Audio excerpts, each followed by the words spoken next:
me hago en noviembre es qué pasó, porque este resultado fue tan diferente de aquello que se había planificado. Entonces voy a contar, digamos, cómo es quizás la hipótesis central, y después vamos a entrar un poco en los detalles a ver cómo se fue el proceso presidente. Era un grupo dentro del equipo con muchísimo prestigio, porque en varias ocasiones se había logrado de alguna manera leer lo que la sociedad estaba buscando y lo que la sociedad estaba necesitando de una manera muy certera, y de hecho eso se había visto reflejado en los triunfos a la elección presidencial.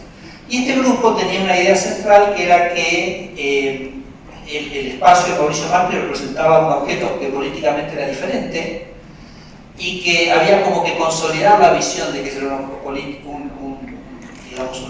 una configuración política diferente, y que no podía empezar, aún heredando un déficit fiscal y una situación fiscal muy complicada, no podía empezar con un ajuste y una corrección muy fuerte, porque eso de alguna manera lo que haría era de alguna manera asimilarlo a Mauricio Macri a otras experiencias quizás de la centro derecha de Argentina, de las cuales el gobierno quería despegarse. Eso era como un planteo, si se quiere, político, pero que tenía una implicancia muy directa, y era que el enfoque que había que tomar respecto a las políticas fiscales era que tenía que haber una convergencia, una corrección de lo fiscal que tenía que ser gradual.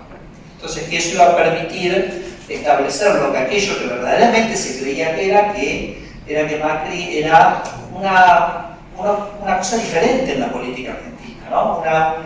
Un enfoque político que apuntaba a integrar a Argentina en el mundo, que trataba de que las políticas económicas fueran las más normales, las que se usan en todos los países del mundo, que funcionan, pero al mismo tiempo con una gran vocación y una gran preocupación por lo social, por la igualdad de oportunidades, por proteger a los más desprotegidos. Entonces, que eso era como una combinación que era inédita en la política argentina, y que eso se iba de alguna manera consolidar, y esa colisión en algún momento se resolvió en favor de Hacienda y generó de alguna manera un desarme del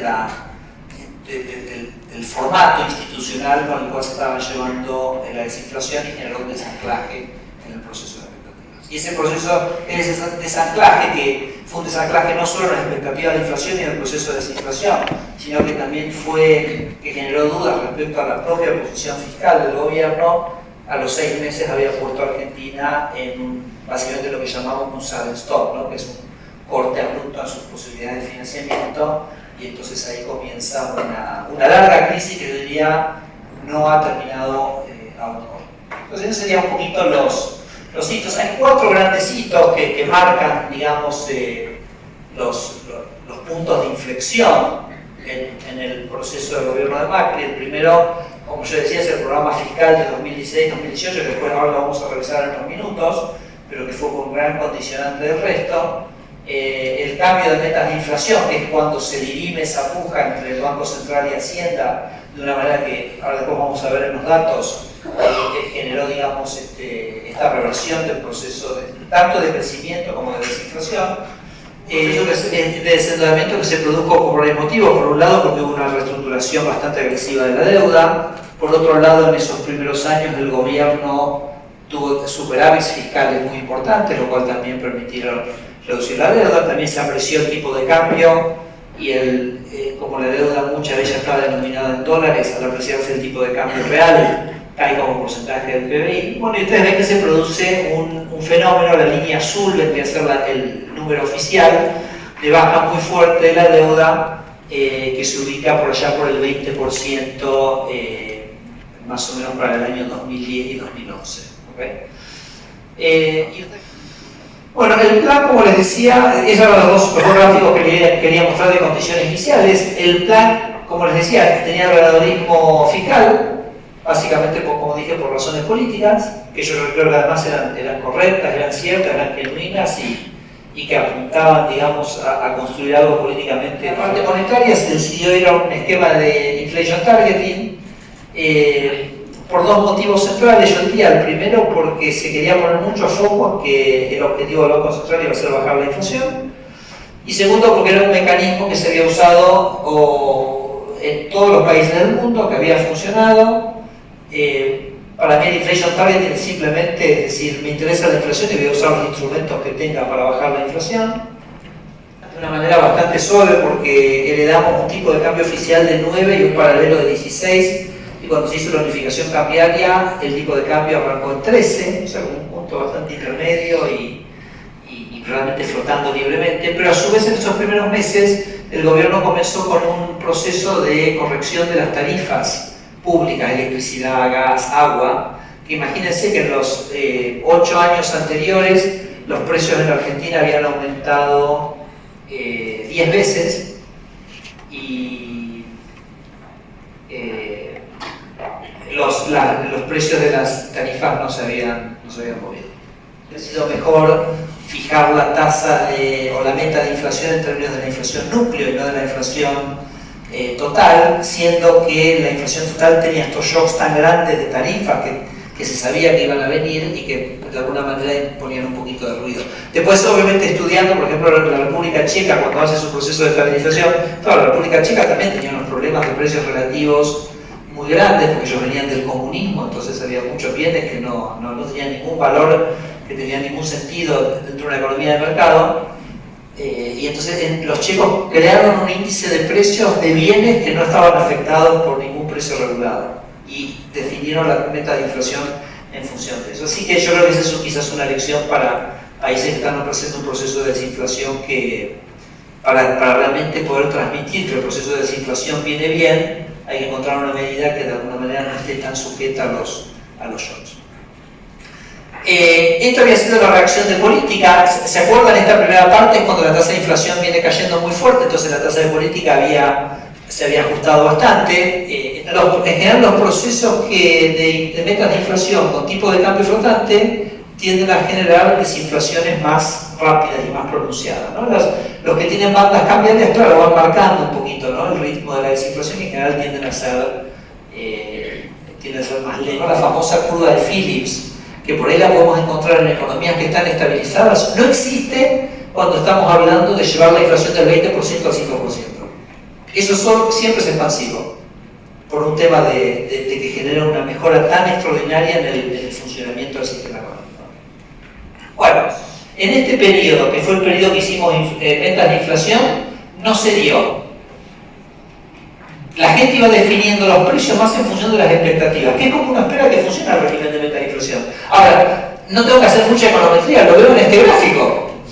Porque en este gráfico yo veo que los precios van siguiendo mucho más las expectativas que el tipo de cambio. Fíjense el tipo de cambio, cómo se mueve, los regulados cómo se mueve y cómo la definición de precios tiene mucho más que ver con las expectativas que tengo que con esos shocks puntuales. Ahora, lo que sí es muy interesante es que cuando se había desanclado aparece el rojo. Y el rojo es el tipo de cambio, es decir, que la gente ya estaba mirando el tipo de cambio de vuelta para fijar los precios. ¿Okay? Bueno, sí, primario. ¿Okay? En el primer año, el gobierno lleva el primario de 3.8 a 5.4. ¿Se acuerdan que yo les había dicho que la idea era hacer una convergencia gradual?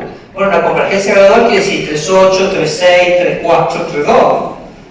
No 3.8, 5.4.